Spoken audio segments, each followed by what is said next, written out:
A partir de agora você acompanha Privatizar faz mal ao Brasil, um programa de política e formação sindical. Memória, geopolítica, cultura, esporte e sindicalização, o petróleo tem que ser nosso são alguns dos temas que iremos abordar. Olá, ouvintes, boa noite. Aqui é a jornalista Rosa Maria Corrêa falando. A gente está começando mais um programa Privatizar faz mal ao Brasil. Estamos aqui nessa noite com vários convidados bastante importantes. A gente está recebendo aqui o Amaury Oliveira da Silva. Ele é ativista social ligado à questão racial e à questão social. Olá, Amaury, boa noite. Boa noite, Rosa. É um grande prazer estar nesse programa Privatizar faz mal ao Brasil. Olá, Márcio. Márcio Pinheiro é diretor do Sindicato RJ, é engenheiro naval e é também coordenador desse programa junto ao Núcleo de Informação e Política Sindical pelos Petroleiros. Olá, Márcio, tudo bem contigo? Boa noite, Rosa. Boa noite, convidados. Boa noite, ouvintes. E estamos também com o Sérgio Ricardo. Sérgio Ricardo, ele é gestor ambiental, faz um trabalho maravilhoso, principalmente no estado do Rio de Janeiro, e ele é do movimento Bahia Viva há pelo menos há mais de 25 anos, a gente tem certeza, né, Sérgio? Boa noite para você. Boa noite, Rosa. É uma satisfação voltar aqui na Rádio Petroleira, né? Aqui do nosso programa Privatizar faz mal ao Brasil. E estamos também aqui com uma presença para lá de especial, é a Tereza Arapium. Ela é da nação indígena, é uma liderança, uma cacica, ela é liderança indígena na aldeia Andirá, é do Baixo Tapajós, no oeste do Pará. Olá, Tereza, muitíssimo prazer em estar com você aqui nessa noite. Boa noite, Rosa. É um prazer estar aqui no programa Privatizar faz mal ao Brasil e boa noite aos ouvintes que estão nos ouvindo nesse momento. Eu quero passar então a palavra aqui para o diretor Márcio. Queria, Márcio, que você encaminhasse o programa e eu vou fazer ali os preparativos ali na operação do áudio do programa e daqui a pouquinho, antes do final do programa, eu volto aqui para compartilhar com vocês um pouquinho do programa, tá bom? Não, tudo bem. Então, aproveitando que os convidados, o Sérgio Ricardo, ele é da Bahia Viva, é um cara que luta muito pela parte ecológica, né? Então, vamos tentar falar um pouco dessa vez sobre a parte de ecologia, sobre os ataques ao meio ambiente perpetrados por esse governo nefasto. Por exemplo, tivemos a queimada da Amazônia, tivemos a contaminação por óleo das praias, que chegou até aqui no Rio de Janeiro. Temos agora a contaminação da água do Rio Guandu sendo oferecida à população carioca, poluída. Isso aí parcialmente devido à demissão de vários técnicos com conhecimento de muito tempo da SEDAI e que resultou nessa poluição agora. Então vamos começar aqui com o Sérgio. Boa noite, Sérgio. Dá uma palhinha aí sobre a situação na Baía da Guanabara. Boa noite aos ouvintes. Márcio, quero agradecer pelo convite do sindicato, né? Estou aqui com o nosso querido amigo Amaury, militante aí da causa racial, da cultura, né? E também aqui com minha companheira, cacica Tereza Arapium. Então, Márcio, você sabe que nós estamos vivendo aí mais um ciclo de crises do capitalismo, né? Sim. E essa crise desse momento agora, ela tem uma forte componente ambiental, né? Extrativista. O Brasil é uma grande potência econômica, no entanto, todos os ciclos econômicos do nosso país foram ciclos extrativistas, né? No primeiro período, no período colonial, inclusive, a riqueza foi produzida em função do trabalho escravo, né? E houve também uma escravidão e um genocídio sobre os povos indígenas, e muitos problemas que o país enfrenta hoje têm essa origem desse modelo extrativista. Por exemplo, aqui o estado do Rio de Janeiro, que tem relação com o que você está falando com a crise das águas, foi o estado que mais desmatou a Mata Atlântica. Exatamente. E a água que abastece 75% do Rio de Janeiro vem do Rio Paraíba do Sul. Se o nosso ouvinte aqui da Rádio Petroleira entrar agora na internet e puxar um mapa da bacia hidrográfica do Rio Paraíba do Sul, vai ver que está tudo desmatado. Então, sem ter floresta, não tem água. Então, nós estamos vivendo um momento de muitas crises. No caso da crise da água, isso deve-se ao desinvestimento em saneamento básico, né? Bahia Viva, no dia 10 de janeiro, inclusive, protocolou uma denúncia no Ministério Federal e Estadual que comprovam duas coisas. A primeira, de 2003 a 2019, o Estado do Rio de Janeiro deixou de investir de verba carimbada em saneamento básico 11 bilhões de reais do Fundo Estadual de Conservação Ambiental e do Fundri. E, em dezembro, o governador Wilson Witzel, né, que tem feito uma política de segurança extremamente violenta, de genocídio, né, sobre os mais pobres, sobre os jovens das periferias, encaminhou uma emenda constitucional e foi aprovada pela maioria da Alerj, que corta, Márcio, a partir desse ano, 370 milhões por tempo indeterminado para o saneamento e proteção do manancial. Ou seja, não nos surpreende que o Rio de Janeiro esteja vivendo, nesse momento, uma crise de abastecimento do sistema Guandu, e se esses cortes nas políticas públicas de saneamento, com a privatização da SEDAI, né, tiver continuidade, eu quero dizer para você que vai aumentar a desigualdade de acesso à água no Rio de Janeiro. 2 milhões de pessoas na região metropolitana só têm acesso à água porque a SEDAI é uma empresa pública. É a chamada tarifa social, subsídio cruzado, né? Então, é importante que os ouvintes aqui estejam atentos e a gente precisa se mobilizar, se articular a diversas organizações do sindicato para reverter esse processo de privatização. As empresas privadas, elas têm o objetivo único e exclusivamente o lucro. Logo privatizando a SEDAI, essa empresa privada que assumi-la, ela vai priorizar os locais que ela tem lucro e deixar descoberto todas as regiões mais pobres que passa a ser deficitário esse serviço, certo? Então vai ser abandonado. E quem vai sofrer é a população mais pobre, né? E além disso, a falta de saneamento básico, que vai ser aumentada com essa privatização, vai ser agravada com isso, é diretamente ligada à questão da saúde pública. Então, a quantidade de gente que vai precisar da saúde pública vai aumentar, porque não vai ter o saneamento básico necessário, certo? E então a existência da SEDAI como uma empresa pública é vital para manter a saúde pública e a redução de custos da saúde pública. Então não faz o menor sentido privatizar isso do ponto de vista social, privatizar a SEDAI. Faz sentido do ponto de vista apenas do capitalismo selvagem que nós estamos vivendo. Olha, com certeza. Eu estava lembrando aqui o seguinte, vocês vejam só, da década de 90 para cá, que veio toda aquela onda neoliberal, né? Década de 80, né? Final dos 80 para os 90. Mais de 800 cidades no mundo desprivatizaram seu sistema de saneamento. Exatamente por quê? Porque as tarifas aumentam, a conta de água aumenta, e segundo, as empresas privadas, e aí vamos dizer, quem é que compra essas empresas? É o sistema financeiro internacional, quem está de olho na água no mundo, são bancos.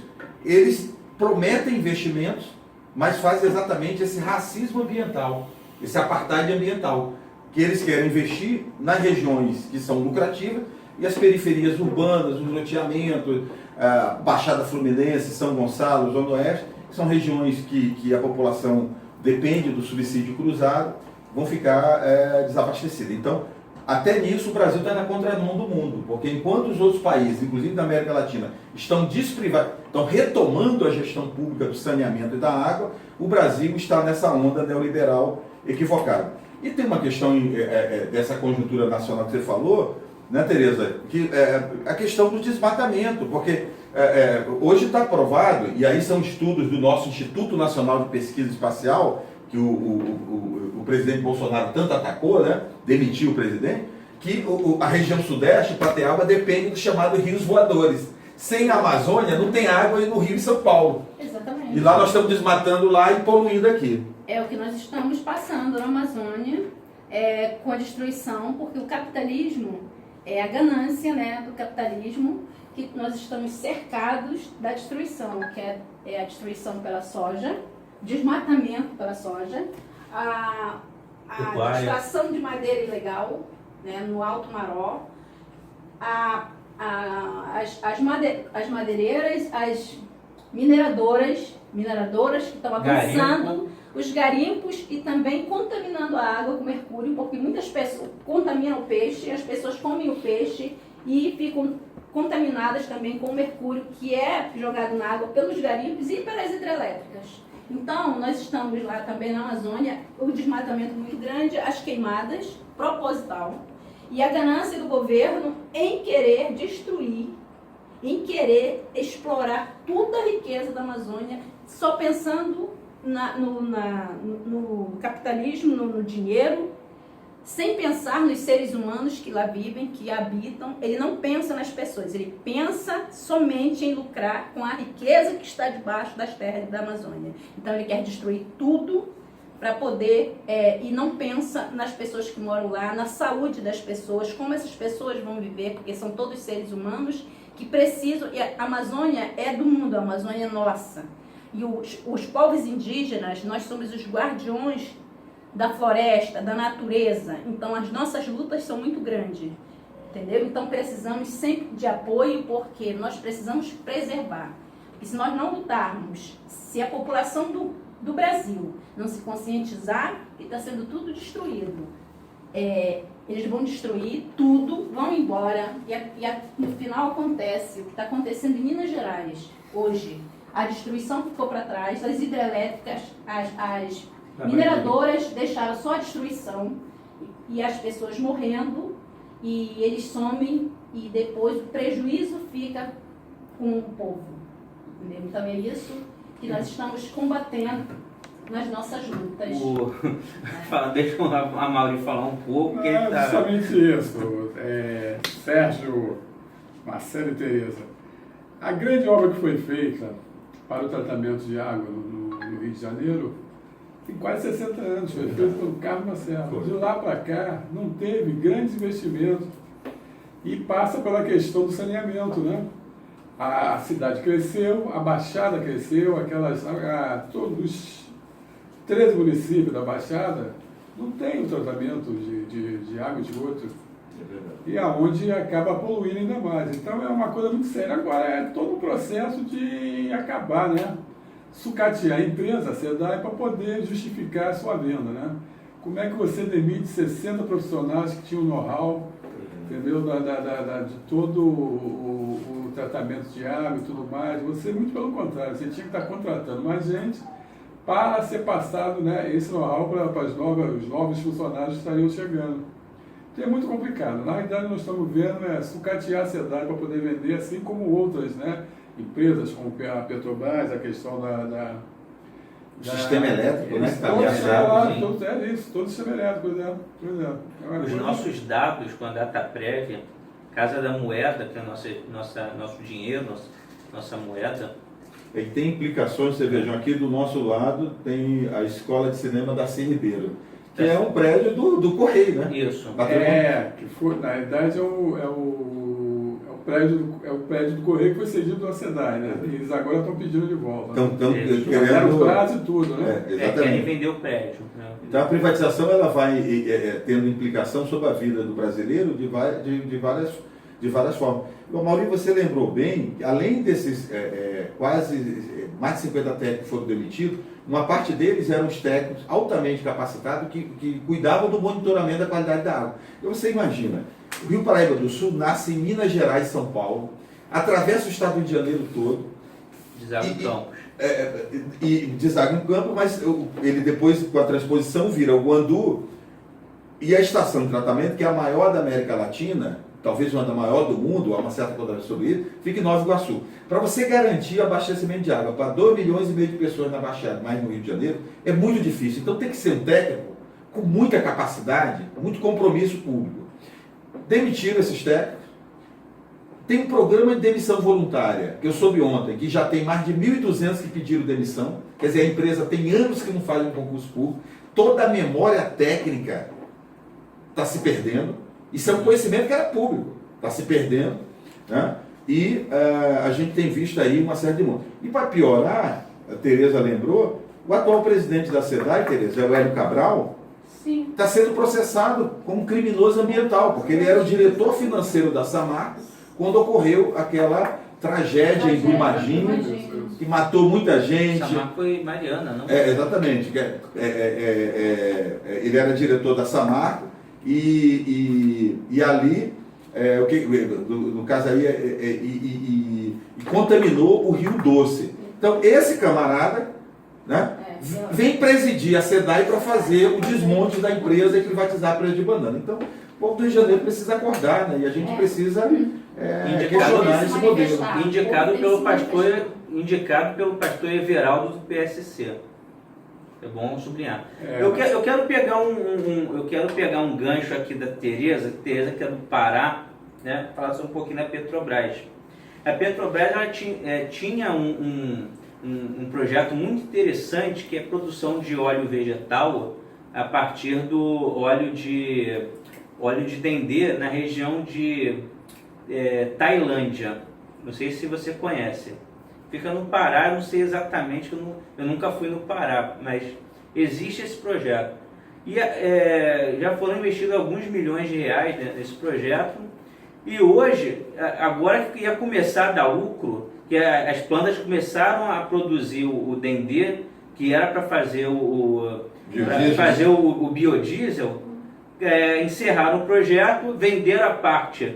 Era uma coparticipação, Petrobras e Galp. Né? Galp é a empresa de Portugal.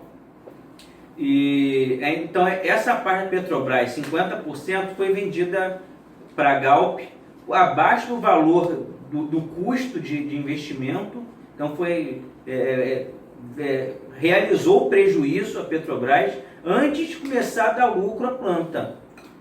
Isso aí mostra que o objetivo da atual gestão da Petrobras é o desmonte a qualquer preço. É a entrega, fatiamento, esquartejamento da Petrobras.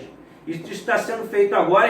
Esse exemplo no Pará é um pequeno exemplo dentro de todo esse conjunto no Brasil e no mundo que a Petrobras está sofrendo. Sim. O governo entrou realmente para vender tudo. Está vendendo, eu acho que quer vender o país todo. E sobre a Tailândia, eu sou oeste do Pará, provavelmente o Pará é muito grande, né? Isso. Então, eu não tenho esse conhecimento, mas o governo, ele realmente, a disposição dele é vender tudo. Eu não sei, é uma ganância muito grande. Então, também o povo merece água. A água, ela tem que ser, ela é a vida. A água é vida. Então, o povo tem que se manifestar para exigir os seus direitos. Todo mês a gente paga uma conta alta de água. E hoje a água está matando, ela não é vida, ela é morte. Então o povo tem que se manifestar, todos estão passando pela mesma situação com a SEDAI, com esse problema da SEDAI. Então tem que ir para a rua, tem que se manifestar, porque se não houver manifestação não tem força. Se tiver força, a gente vence. Se não tiver força, o governo vence. Então ou é o povo ou é a privatização. Então nós estamos aí nas lutas. E nós queremos sim, pedimos que o povo se manifeste junto com a gente para exigir os nossos direitos. Eu queria trazer aqui para o debate, Márcio, Amauri e Tereza, essa questão muito preocupante que ocorreu no final do ano passado. Você sabe que desde o golpe institucional, do impeachment da presidente Dilma, que o presidente, o golpista, o Temer, ele propôs uma emenda constitucional para privatizar água e saneamento. Sim. Na verdade, o Fernando Henrique tentou nos anos 90. Inclusive, tem publicações do Banco Mundial, estudo do Banco Mundial, que eles, na introdução, eles dizem o seguinte, que eles privatizaram em vários países da América Latina e que não conseguiram no Brasil, graças à mobilização dos sindicatos, dos partidos de esquerda e do movimento popular. Uhum. Então, nos anos 90 nós conseguimos resistir.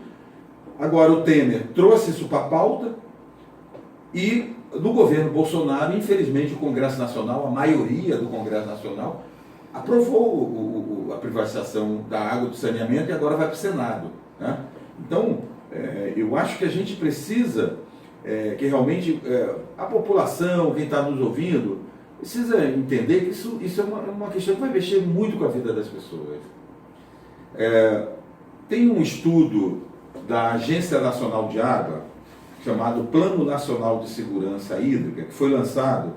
Esse plano ele foi contratado pelo governo federal quando deu a crise hídrica de 2015, 2016. Que todo ouvinte que deve lembrar, o sistema Cantareira em São Paulo, no ponto morto, né? Parecia até um jogo de futebol onde ficava um metro a menos, 20 centímetros e tal. Quer dizer, o Rio Cantareira, que abastece mais de São Paulo, vazio, rodízio em várias cidades de São Paulo, né? E o que aconteceu? Foi contratado um estudo, foi publicado em janeiro do ano passado, que diz que na região sudeste, Amaury, entre Rio e São Paulo, 60 milhões de pessoas já não têm acesso à água todo dia, independente de crise hídrica. Independente dessas situações agora que a gente caracteriza como crise hídrica. E na verdade, eu quero dizer aqui para vocês que essa crise ela aconteceu em 97, 2001, 2015, 16 e agora. Em menos de 20 anos, o Rio de Janeiro viveu 4 situações extremas que se chama, somente a grande mídia chama de crise hídrica, né? Então, é uma questão muito preocupante isso. Porque no momento em que partes do país já passam por escassez de água, como é que você vai entregar para o mercado, para o sistema financeiro internacional, para bancos, a gestão de uma política pública que mexe com a vida das pessoas? Né? Porque tratar a água é garantir a saúde para as pessoas. Então eu vejo com muita preocupação, e eu acho que o povo brasileiro precisa atentar. Ocorreram agora nas últimas décadas, de 90 para cá, as guerras da água, na Bolívia, no Uruguai, né? O Equador aprovou uma constituição que reconhece o chamado direitos da natureza, aquilo que a Tereza falou. O que tem de floresta preservada hoje e mananciais limpos, não poluídos, é onde moram as populações tradicionais, onde moram pescadores, quilombolas, os indígenas, entendeu? Porque são esses povos, os povos da floresta. Defensores da natureza que defendem, né? A água, os rios têm vida. Exatamente, são os guardiões realmente da água das florestas. Eles vão morrer. É igual a nossa vida também. Se a gente não tratar, o rio está doente, os rios estão doentes. Se eles não forem tratados, eles vão morrer. E depois o ser humano vai morrer de sede. Porque não cuidou. Entendeu? Então está aí agora, os ouvintes aqui que estão nos ouvindo agora, que pensem muito bem que isso é uma questão de conscientização da população brasileira, porque o problema da água não é só aqui, é no Brasil inteiro. É as águas contaminadas, é os rios que estão morrendo, o Rio Xingu está morrendo. Sim. O Rio Xingu está morrendo. Então... Tereza, você me deixa de coração partido. Rosa, eu morei em Altamira, no Pará, né? Eu até brinco, né? Não tinha televisão, e aí nasceram mais 4 irmãos, né? Porque eu sou lá do Rio Grande do Norte. E a minha infância toda era tomando banho no Rio Xingu. Eu estudava na Escola Municipal Deodoro da Fonseca, era aquele short pequeno. A gente saía da escola, Maurício, ficava o dia todo dentro do Rio Xingu. E vejo com tristeza a Tereza me relatando essas questões, e vendo que Altamira está muito no noticiário agora por causa do impacto de Belo Monte, da usina de Belo Monte, né? É considerada a cidade mais violenta do Brasil. Olha que coisa. Isso me corta o coração. E sei que lá tem um movimento dos atingidos, barragem, tem uma luta de resistência. Mas eu acho que o povo brasileiro precisa acordar para essas coisas. Nós estamos com tantas questões em risco, né, mãe? Isso aí. A questão da Constituição, não só da Bolívia, como também do Equador, é muito importante, porque trata a natureza como ser humano, né? Ou seja, qualquer crime, você efetivamente pode ser condenado se você maltrata a natureza. Isso é importantíssimo. Se joga óleo dos oceanos, se desmata a floresta, se invade a terra dos povos Com tradicionais. certeza. O indígena, o povo originário, ele é mais um ser da natureza. Então, ele cuida da natureza como ele cuida da própria vida. Então, é o mesmo valor que tem a minha vida, tem a vida de uma árvore, tem a vida de uma formiga, de qualquer animal da natureza. Então, somos todos iguais. Então, nós cuidamos, temos o respeito e, com certeza, a natureza responde. Sim. Infelizmente, o capitalismo está destruindo tudo e muitas vezes nós não temos como combater essa grande destruição por ganância, por causa das riquezas, mas nós lutamos, não vamos desistir nunca, nós somos resistência e nós somos engajados nas lutas em defesa do meio ambiente. Eu queria trazer um pouquinho essa discussão aqui para a mesa, porque assim, acaba que tudo que a gente fala, né, vai sempre para esse viés que a Tereza chamou a atenção agora, que é essa versão do capitalismo, né, que é um sistema que ele só destrói, né, Sérgio? Então, assim, a gente não vê nenhuma construção de quê? Né? Então, eu queria que o Amaury falasse um pouquinho, Amaury, porque a gente, assim, né, nesse debate que a gente fez hoje aqui, que a gente falou muito da água e tal, quer dizer, o Rio de Janeiro chegou a esse ponto das pessoas terem que comprar, mas quem é que pode comprar água? Quais são as pessoas que podem comprar água quando a gente sabe que a nossa população pobre não tem nem condição de comprar, nem de pagar a conta de água, nem de comprar comida? Né? Então, assim, vai limitar cada vez mais aos ricos mesmo? Pois é, Tereza. A grande questão é justamente essa, né? Mesmo com as privatizações, que também não tem lógica, porque na realidade, você trabalhando dentro dessa lógica de mercado, todas as empresas que já foram privatizadas na época do Fernando Henrique, a Vale, né, e as que estão sendo no processo de privatização, elas dão lucro. Mas nós temos que trabalhar com uma outra lógica, são empresas públicas que têm que trabalhar na questão social. Né, tem que esse lucro ser reinvestido na questão social. Coisa que, infelizmente, a questão do capital internacional, que coloca todos os governos, né, na parede a fim de privatizar, não vai trazer benefício para a população. E quem mais fica afetado justamente é a base da nossa pirâmide, né, onde estão os negros, né, está a população indígena, né, tá os trabalhadores, estão os desempregados e tudo mais. Essa classe média vai sofrer, mas ela ainda consegue comprar água mineral. Consegue comprar água mineral. Não sabe por quanto tempo. Pois tem essas questões. Mas o grande divisor de água, falando da água, é a questão dessa classe média, que acha... Outras pessoas preocupadas, inclusive, né? Nossa, a gente não está encontrando mais o... Elas estão fazendo isso. Estão naturalizando, né? Naturalizando, entendeu? Então, a preocupação é que, nossa, eu não encontrei a marca X que eu tenho... Uma crise, então, assim, uma crise hídrica acaba também a água mineral. Aí acontece que nem aconteceu na Austrália. O que eles fizeram? Tiveram que... sacrificar milhares de animais porque estavam com sede. Houve aquela queimada, mas provavelmente já tinha adiantado muitas coisas que não cuidaram, né? Então, quantos milhares de camelos, quantos milhares de animais eles tiveram, além da morte que houve naturalmente pelo fogo, eles tiveram que sacrificar porque eles estavam invadindo a população, as casas, né? Com sede. E isso aí não é ficção, isso aí é realidade. Acontece lá, mas isso pode acontecer aqui. Porque você vê um oceano aqui, isso é água salgada, não é água doce. E o governo nunca vai fazer, tem aquele sistema de dessalinização. Exatamente. Caríssimo, ele não vai fazer isso nunca aqui. As pessoas dizem, mas o governo vai fazer, porque não tem, ele não vai ter dinheiro, ele já não tem, diz que não tem dinheiro para o básico, nem educação, nem saúde vai ter para dessalinização de água. Então, isso é água dos oceanos, isso não é água doce. Água doce é do Rio Paraíba do Sul, que abastece a gente. E o rio, eu passei esse outro dia, eu vim de São Paulo, fiquei olhando, observando o rio está muito fraquinho. Está muito fraco, está muito sujo, está muito Porque maltratado. desmataram a Rio região, Paraíba não do produz Sul. água. E Sem quem floresta olha não produz assim, água. A mata Dá um- ciliar não retém a chuva. Você fica com dó assim, de ver o rio totalmente, um rio tão pequenininho, para abastecer uma população de milhares de pessoas. Não só aqui, olha só, no Rio de Janeiro, Minas Gerais e São Paulo, né?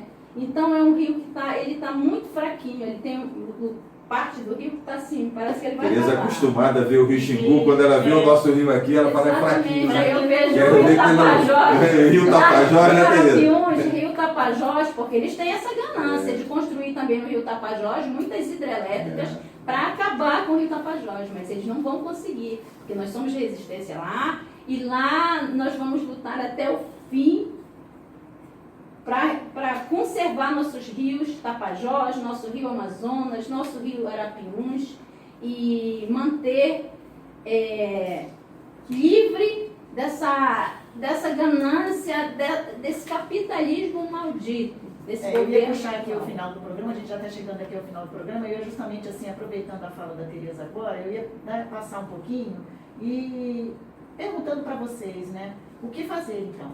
A Tereza já começou ali uma palhinha dela da resistência e tudo mais. Mas, assim, praticamente, Sérgio, assim, essa questão da educação, né, trabalhar mais com os jovens, né, levar mais informação às crianças, aos jovens, promover mais eventos na praça, na rua, né, o que a gente pode estar fazendo com relação a isso? E aí eu já queria também pedir para vocês se despedirem, o programa está chegando ao final. A gente teve aqui na mesa hoje com a Maria Oliveira da Silva, ativista social, ligada à questão racial e à questão social. A Maria, eu queria que você já deixasse o seu recado com relação a essa questão que eu coloquei e já fizesse a sua despedida. Então, vamos lá. A questão está reunindo esses movimentos sociais, sindicatos, os partidos políticos progressistas e tentar fazer uma frente, entendeu? Essa frente é onde nós vamos estar discutindo um novo Brasil, um novo país, uma nova nação. Eu acho que não dá para cada um tentar pegar o seu segmento, né? E está tentando discutir e até solucionar as coisas. Eu acho que tem que ter uma frente independente de eleição. Nós temos que estar trabalhando numa perspectiva, né, de discutir com a população. Como você mesmo falou, né, discutir com os jovens, né, para que no futuro bem próximo nós podemos ter uma outra realidade, né? Investir fundamentalmente na educação. Educação de qualidade pública. Nós temos que estar brigando por isso, porque não a questão da juventude, ela acaba crescendo sem nenhum horizonte, porque na realidade nós hoje não temos horizonte para oferecer essa juventude, né? Com essas privatizações, como é que vai ser isso? Só vai aumentar a miséria, né? Então é uma coisa muito complicada. Eu quero agradecer, tá? Uma boa noite para todos os ouvintes e para a mesa. Tá ótimo, obrigada. Estamos também aqui passando para o Sérgio Ricardo, Sérgio, gestor ambiental, é do Movimento Bahia Viva, há pelo menos aí, eu vou botar 30, viu? Não, é menos, é menos. 20. Bastante tempo que ele está nesse movimento. Queria, Sérgio, que você fizesse as suas considerações aí, né, já avistando aí esse futuro com relação ao movimento. E se também você quiser deixar o contato do Movimento Bahia Viva, do seu contato, para quem tiver interesse em acompanhar todo o seu trabalho. Rosa, quero te agradecer essa oportunidade aqui, aos nossos colegas aqui, reencontrar uns amigos, né? Dizer o seguinte, o saudoso senador Darcy Ribeiro, ele dizia o seguinte: a negação da educação pública ao povo brasileiro não é um erro técnico, é um projeto de dominação. Então eu concordo com a Mauri, a questão da educação ela é fundamental, e é exatamente por isso que o governo Bolsonaro tem atacado tanto as nossas universidades públicas. Corte de verbas, intervindo sobre a eleição dos reitores. Então, essa é uma questão estratégica, porque é ali que o jovem ganha o pensamento crítico, passa a analisar esses modelos de desenvolvimento e lutar por essa transformação. E a outra questão, para finalizar, é uma coisa que infelizmente os governos que passaram aí não fizeram, é a democratização do meio de comunicação. Olha, o Brasil tem são oligopólios que estão fazendo há décadas a cabeça das pessoas. A gente vê essas novelas e outros programas, é o que o Marx chamava do fetiche do capitalismo. É o consumismo. Até o pobre vive não é a realidade do povo brasileiro. E aí, essa questão é fundamental. E aí cabe uma autocrítica no campo da esquerda.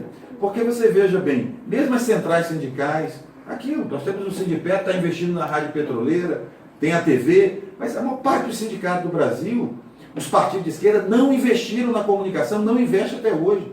Sim. E é isso que transforma. É verdade. É isso que faz difundir um debate como esse em larga escala. Então, nós estamos aí nessas trincheiras, né? Pedir aí para os ouvintes aí, né? Estão nessa noite aqui nos ouvindo, aqui na Rádio Petroleira, e lá no Facebook, a nossa forma de comunicação basicamente são duas. Através do Facebook, é uma página Bahia Viva, é só dar uma curtidinha lá. Lá nós temos, por exemplo, essa semana mesmo, participamos de uma roda de conversa sobre soluções para a crise hídrica aqui na metrópole do Rio de Janeiro. Também divulgamos lá o protesto que ocorreu na terça-feira, né? No dia 28, na porta da SEDAI, né? Ontem, na segunda-feira, dia 27, também divulgamos uma reunião do Conselho Municipal de Transporte, Rosa, que eu queria sugerir, te debater depois. Nós estamos defendendo, Amaury, a municipalização do transporte de barcas, que é a forma de quebrar o monopólio que o Estado exerce com a CCR Barcas. Então essas coisas todas nós divulgamos, viu, Rosa?